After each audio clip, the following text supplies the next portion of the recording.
வணக்கம் மக்களே, நாம இந்த ஆரோக்கியமான பதிவில் நம்மளுடைய நரம்புகள் வலுப்பெறுவதற்கு நாம என்னென்ன மாதிரியான ஆரோக்கியமான உணவுகளை எடுத்துக்கொள்ள வேண்டும், என்னென்ன பழங்கள் குறிப்பாக எடுத்துக்கொள்ளும் போதே நரம்புகள் வலுப்பெறும் அப்படின்றத விளக்கமாக பார்க்க போறோம்.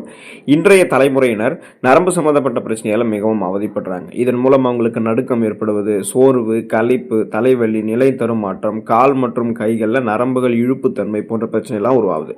பொதுவாக நரம்புகள் பலம் பெற வேண்டும் என்று நினைக்கிறவங்க நரம்புகளுக்கு ஊட்டச்சத்து அதிகம் தரக்கூடிய உணவுகளை சாப்பிடணும். ஸோ அந்த ஊட்டச்சத்து இருந்திருக்கக்கூடிய உணவுகள் என்னென்ன, குறிப்பாக இந்த ஒரு பழமெல்லாம் சாப்பிட்டா நரம்புகள் வலுப்பெறும் அப்படின்னா அந்த பழமெல்லாம் என்னென்ன விளக்கமாக பார்ப்போம். அதை பற்றி பார்க்கறதுக்கு முன்னாடி இந்த வீடியோவுக்கு மட்டும் ஒரு லைக் கொடுத்துட்டு இந்த தகவலை உங்களுக்கு தெரிஞ்சவங்களுக்கும் ஷேர் பண்ணிடுங்க. ஏன்னா இது அவங்களுக்கும் பயனுள்ளதாக இருக்கக்கூடிய ஒரு ஆரோக்கியமான பதிவு தான். இது போன்ற அப்டேட்ஸ்கள் நீங்கள் தொடர்ந்து பார்க்கறதுக்கு நம்மளுடைய ஹெல்த் நியூஸ் தமிழ் சேனலை மறக்காமல் சப்ஸ்கிரைப் பண்ணி வச்சுக்கோங்க. பக்கத்தில் இருக்கக்கூடிய பெல் பட்டனையும் கிளிக் பண்ணி ஆல் அப்படின்ற ஆப்ஷனையும் செட் பண்ணி வச்சுக்கிட்டீங்க அப்படின்னா நாங்கள் போடக்கூடிய எல்லா அப்டேட்ஸும் உங்களுக்கு நோட்டிஃபிகேஷன் அடிக்கடி வந்து சேரும். சரி வாங்க மக்களே, இப்போ வீடியோக்குள்ளே போயிடலாம். அத்திப்பழத்தை நம்ம நரம்புகள் வலுப்பெறுவதற்கு எடுத்துக்கொள்ள வேண்டியது அவசியம்.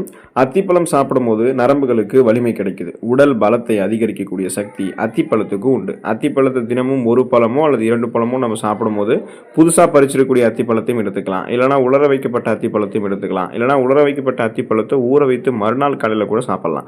எப்படி சாப்பிட்டாலுமே நம்மளுடைய நரம்புகள் வந்து புத்துணர்ச்சி பெறுவது மட்டுமல்லாமல் நரம்புகளுக்கு பலத்தை அத்திப்பழம் கொடுத்து நரம்பு தளர்ச்சி உள்ளிட்ட பலவிதமான பிரச்சனைகளை அத்திப்பழம் நமக்கு வந்து சரி பண்ணி மீண்டும் வராமல் தடுக்கும். பிரண்டை கீரையை நம்ம எடுத்துக்கொள்ளும் போதும் நரம்புகள் நமக்கு வலுப்பெற ஆரம்பிக்கும். உடல் நரம்புகளை நன்கு வலுப்படுத்தக்கூடிய சக்தி பிரண்டை கீரைக்கு உண்டு. பிரண்டை கீரையை உணவுகளை சேர்த்துக்கொள்ளும் போது உடலுக்கு அது பலம் தருவதோடு மட்டுமில்லாமல் நரம்புகளையுமே வலுப்படுத்துது.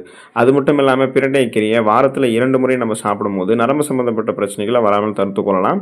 ஸோ நரம்பு சார்ந்த பிரச்சனைகளை வந்ததுக்கப்புறம் குணப்படுத்திக் கொள்வதை விடவும் வராமல் தடுக்கிறதுக்கெல்லாம் பிரண்டை கீரை எடுத்துக்கொள்ள வேண்டியது அவசியம். மாதுளம் பழம் எடுத்துக்கொள்ளும் போது நரம்புகள் நமக்கு வந்து வலுப்பெற ஆரம்பிக்கும். நரம்பு மண்டலம் ஆரோக்கியமாக இருக்கிறதுக்கு மாதுளம் பழம் சாப்பிடுவது ரொம்ப ரொம்ப நல்லது. ஏன்னா மாதுளம் பழம் சாப்பிடும்போது அது உடல் சூட்டை தணித்து உடலுக்கு வந்து குளிர்ச்சியை தருது. மாதுளம் பழம் நரம்பு சார்ந்த பிரச்சனைகளை வந்து சரி செய்து உடலையும் பலப்படுத்துது, நரம்புகளையுமே வலுப்படுத்துது. ஸோ குறிப்பாக பார்த்தோம்னா அந்த நரம்புகள் இருக்கக்கூடிய ஹீட்டை வந்து ரெடியூஸ் பண்ணி நரம்புகளில் இறுக்கங்கள் ஏற்படாமல் நரம்புகளை வலுப்படுத்தக்கூடியது தான் மாதுளம் பழம். மாதுளம் பழம் கூடுமான வரைக்கும் நீங்கள் இயற்கையான இனிப்பு அப்படியே பெறுவது நல்லது. அதை நீங்கள் ஜூஸாக எடுத்துக்கொள்ளும்போது சர்க்கரையாக சேர்த்து சாப்பிடாம வெறும் அந்த மாதுளம் மொட்டுக்களை அப்படியே வந்து முடிஞ்சால் அப்படியே சாப்பிட்றது தான் உங்களுக்கு வந்து நல்லது. ஸோ அதன் மூலமாக நரம்புகள் உங்களுக்கு வலுப்பெற ஆரம்பிக்கும். நெல்லிக்காய் நீங்கள் எடுத்துக்கொள்ளும் போது நரம்புகள் வந்து வலுப்பெற ஆரம்பிக்கும். நெல்லிக்காயை பற்றி தெரியாதவங்க இருக்க மாட்டாங்க. ஏன்னா நெல்லிக்காய் சாப்பிடும்போது உடலுக்கு தேவையான ஒரு விதமான ஸ்ட்ரென்த் நமக்கு கிடைக்குது, நம்ம எல்லாருக்குமே தெரியும். நெல்லிக்காய் சாப்பிடும்போது நம்மளுடைய நர்வ் சிஸ்டம், அந்த ஒட்டுமொத்த நரம்பு மண்டலமே ஸ்ட்ராங்காக இருக்கும். நெல்லிக்காய் சாப்பிடும்போது உடலுக்கு வந்து நோய் எதிர்ப்பு சக்தி வந்து கிடைக்கும். ஸோ இதன் மூலமாக நமக்கு இருக்கக்கூடிய சாதாரணமான நோய்களுமே நம்ம குணப்படுத்திக் கொள்ளலாம்.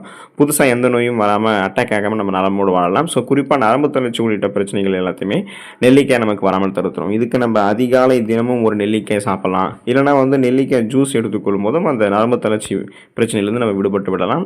வெற்றிலை எடுத்துக்கொள்ளும் போது நரம்புகள் நமக்கு வந்து வலுப்பெற ஆரம்பிக்கும். வெற்றிலை நம்ம மென்று சாப்பிடும் போதே வந்து பார்த்தீங்க அப்படின்னா பலவிதமான பிரச்சனைகள் நமக்கு வராமல் தடுக்கப்படும். குறிப்பாக அந்த பற்கள் ஈர்கள் சார்ந்த பிரச்சனைகள்லாம் நமக்கு வந்து போயிடும். வெற்றிலை நம்ம சாப்பிடும்போது நமக்கு நல்லா பசி எடுக்க ஆரம்பிக்கும். செரிமான கோளாறுகளை எல்லாம் தடுத்துக் கொள்ளலாம். அதோடு உடல் நரம்புகளை நன்கு வலுப்படுத்தக்கூடிய சக்தி வெற்றிலைக்கு இருக்குங்க மக்களே.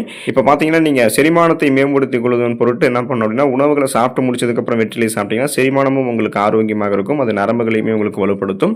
கண் நரம்புகள் பலம் பெறுவதற்கு நம்ம முருங்கைக்கீரை எடுத்துக்கொள்ள வேண்டியது அவசியம். பொதுவாக முருங்கைக்கீரைக்கு நரம்புகளை வலுப்படுத்தக்கூடிய சக்தி அதிகமாகவே இருக்கு.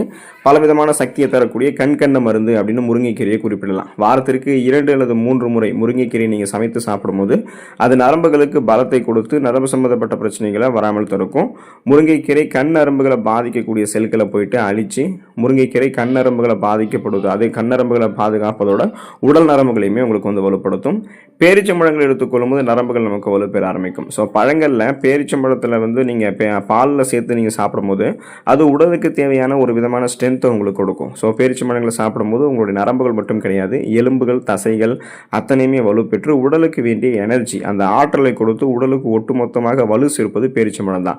இப்போ நீங்கள் பலகீனமான உடல் எடையை வந்து கொண்டிருக்கீங்க, அதே போல் நோய்வாய்ப்பட்டு உங்களுடைய உடல் வந்து பலகீனமாக இருக்குது அப்படின்னா அந்த நோய்வாய்ப்பட்ட உடல் எடையை மீண்டும் வந்து நீங்கள் கட்டுக்கோப்பாக கொண்டு வந்துக்கிறதுக்கு பலகீனமான உடலை பலம் பெற வைத்துக் கொள்வதற்கெல்லாம் பேரிச்சம்பழத்தை அரைத்து சூடான பாலில் எடுத்துக்கலாம். ஸ்நாக்ஸ் மாதிரி டைமில் சாப்பிட்டாலுமே நம்மளுடைய நரம்புகளை பேரிச்சம்பழம் வலுப்படுத்தும். பழங்கள் நம்ம எடுத்துக்கொள்ளும் போது நரம்புகள் நமக்கு வலுப்பெற ஆரம்பிக்கும். ஸோ குழந்தைகள் ஆரம்பித்து இளைஞர்கள் தொடங்கி வயதானவர்களுக்கும் தினமும் ஏதாவது ஒரு பழங்களை வந்து அவங்க எடுத்துக்கொள்ள வேண்டும். ஸோ பழங்கள் சாப்பிடும்போது நரம்பு சம்பந்தப்பட்ட பிரச்சனைகள் வந்து விடுபடலாம். நீங்கள் சாப்பிடக்கூடிய பழங்கள் வந்து உணவுகள் சாப்பிட்றதுக்கு முன்னாடி சாப்பிடக்கூடிய பழமாகவும் இருக்கலாம், உணவுகளை சாப்பிட்டு முடிச்சதுக்கு அப்புறம் சாப்பிடக்கூடிய பழமாக பழங்களாகவும் இருக்கலாம்.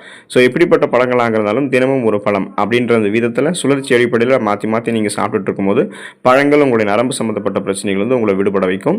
கீரைகள் நம்ம எடுத்துக்கொள்ள வேண்டியது அவசியம். நரம்புகள் பலம் பெறுவதற்கு கீரைகள் நல்ல பலன் அளிக்கும். பொதுவாக பொன்னாங்கண்ணி கீரை மற்றும் மணத்தக்காளி கீரையெல்லாம் நீங்கள் சாப்பிடும்போது உங்களுடைய நரம்புகளை வலுப்படுத்திக் கொள்ளலாம். தொடர்ந்து சுழற்சி அடிப்படையில் வாரத்தில் ஏதாவது ஒரு கீரைகளை சாப்பிடுவதன் மூலமாக நரம்பு சம்பந்தப்பட்ட பிரச்சனைகள் வந்து நீங்கள் விடுபடலாம். ஸோ இந்த வாரம் நீங்கள் பொன்னாங்கண்ணி கீரை, அடுத்த வாரம் புதினா கீரை, அது போல் முடக்கத்தான் கீரை மாற்றி மாற்றி நீங்கள் சாப்பிட்டுட்டே இருக்கீங்க அப்படின்னா சுழற்சி அடிப்படையில் கீரைகள் சாப்பிடும்போது காய்கறி வடிசாறு, வெஜிடபிள் சூப்பெல்லாம் எடுத்துக்கிறது, காய்கறிகள் தினமும் உணவுகளை சேர்த்துக்கிறது எல்லாமே நரம்புகளை உங்களுக்கு வலுப்படுத்தும். விதைகள் மற்றும் நட்ஸ் நம்ம எடுத்துக்கொள்ளும் போது நம்மளுடைய நரம்புகளை நம்ம வலுப்படுத்திக் கொள்ளலாம். வால்நட்ஸ், பாதாம், ஆளி விதைகள் போன்றவை அத்தியாவசிய கொழுப்பமிலங்களை கொண்டிருக்கின்றன. இந்த கொழுப்பமிலங்கள் தான் ஆரோக்கியமான சருமம், நரம்புகள் மற்றும் உயிரணு சவ்வுகளை பெறுவதற்கு உதவிகரமாக இருக்கு. அதோட விதைகள் மற்றும் நட்ஸ்ல விட்டமின்கள், கனிமச்சத்துக்கள் மற்றும் புரோட்டீன் போன்றவையும் அதிகம் நிறைந்திருக்கு. குறிப்பா பிஸ்தாவில் பார்த்தீங்கன்னா விட்டமின் பி எனும் தயமன் சத்து வளமான அளவில் இருக்கு. இது நரம்புகளினுடைய ஆரோக்கியத்திற்கு மிகவும் முக்கியமானது. எனவே நீங்க விதைகள் மற்றும் நட்ஸை தினமும் ஒரு கைப்பிடி அளவு எடுத்துக்கோங்க. உங்களுடைய நரம்புகளை வலுப்படுத்திக்கலாம். குறிப்பாக பிஸ்தாவுக்கும் கூடுதல் சிறப்பு கவனம் கொடுத்து எடுத்துக்கிட்டீங்கன்னா விரைவில் உங்களுடைய நரம்புகள் வந்து வலிமையாக இருக்கும். அதே போல் நீங்கள் வந்து கடல் உணவுகள், சீ ஃபுட் இருக்குங்க இல்லையா, அதை எடுத்துக்கிட்டீங்க அப்படின்னாலும் உங்களுடைய நரம்புகளை வந்து வலுப்பெற வைத்துக் கொள்ளலாம். நரம்புகளினுடைய ஆரோக்கியத்திற்கு மிகவும் முக்கியமான சத்து எதுன்னு கேட்டீங்கன்னா அது விட்டமின் B12 தான். ஸோ இந்த விட்டமின் B12 வந்து மூளையினுடைய ஆரோக்கியத்திற்கு மிகவும் அவசியமானது மற்றும் மன இறுக்கத்தை தடுக்கிறதுக்கும் மன இறுக்கத்தை குணப்படுத்துவதற்கும் முக்கியமான சத்து விட்டமின் B12 தான். இந்த விட்டமின் B12 வந்து உங்களுக்கு குறைபாடு ஏற்படும் போது இதயம் சார்ந்த பிரச்சனைகள் மற்றும் நரம்பு சேதம் எல்லாம் உண்டாகும். எனவே கடல் உணவுகளான மீன்களை உங்களுடைய உணவுகளை சேர்த்துக்கோங்க. விட்டமின் B12 அதில் அதிகம் இருக்கு. ஆகவே அடிக்கடி வாரத்திற்கு 2 முறை நீங்கள் எண்ணெய் அதிகம் சேர்க்காம மீன் சாப்பிட்டீங்கன்னா, அளவாக எண்ணெய் சேர்த்து மீன் சாப்பிட்டீங்கன்னா கொலஸ்ட்ரால் பிரச்சனை இல்லாமல் உங்களுடைய நரம்புகளை வந்து வலுப்படுத்தும். நரம்பு சம்பந்தப்பட்ட பிரச்சனைகளை வராமல் தடுக்கிறதுக்கு வந்து மீன்கள் வந்து உங்களுக்கு உதவிகரமாக இருக்கும். இறைச்சி நீங்கள் எடுத்துக்கொள்ளும் போது நரம்புகள் உங்களுக்கு வலுப்பெற ஆரம்பிக்கும். இறைச்சிகளில் விட்டமின் B12 அதிக அளவில் இருக்கு. இது நரம்புகளினுடைய ஆரோக்கியத்திற்கு அவசியமான ஒன்று. எனவே உங்களுடைய டயட்டில் நீங்கள் சிக்கன், மாட்டிறைச்சி, ஆட்டிறைச்சி, இதெல்லாமே பன்றி இறைச்சி, எல்லாமே சுழற்சி அடிப்படையில் வாரத்தில் ஒரு தடவை சேர்த்துக்கொள்ள வேண்டியது அவசியம். இதனால் விட்டமின் B12 மட்டும் இல்லாமல் இதர விட்டமின்கள், கனிமச்சத்துக்கள், புரோட்டீன் போன்றவையும் உங்களுடைய உடலுக்கு வந்து கிடைக்க ஆரம்பிக்கும். ஸோ இறைச்சிகள் வந்து சொல்லணும் அப்படின்னா சுழற்சி அடிப்படையில் இந்த வாரம் நீங்கள் கோழி இறைச்சி சாப்பிட்றீங்கன்னா அடுத்த வாரம் மாட்டு இறைச்சி, அடுத்த வாரம் ஆட்டு இறைச்சி, அடுத்த வாரம் பன்றி இறைச்சி, இதெல்லாம் சுழற்சி அடிப்படையில் மாற்றி மாற்றி சாப்பிடும்போது நரம்புகள் உங்களுக்கு வந்து வலுப்பெற ஆரம்பிக்கும். பால் மற்றும் பால் பொருட்கள் எடுத்துக்கொள்ளும்போது நரம்புகள் உங்களுக்கு வலுப்பெற ஆரம்பிக்கும். நரம்புகளினுடைய ஆரோக்கியத்திற்கு மற்றொரு முக்கியமான சத்து எதுன்னு கேட்டீங்கன்னா அது பொட்டாசியம். ஸோ இப்படிப்பட்ட பொட்டாசியம் வந்து பால் பொருட்கள் அதிகமாக இருக்கு.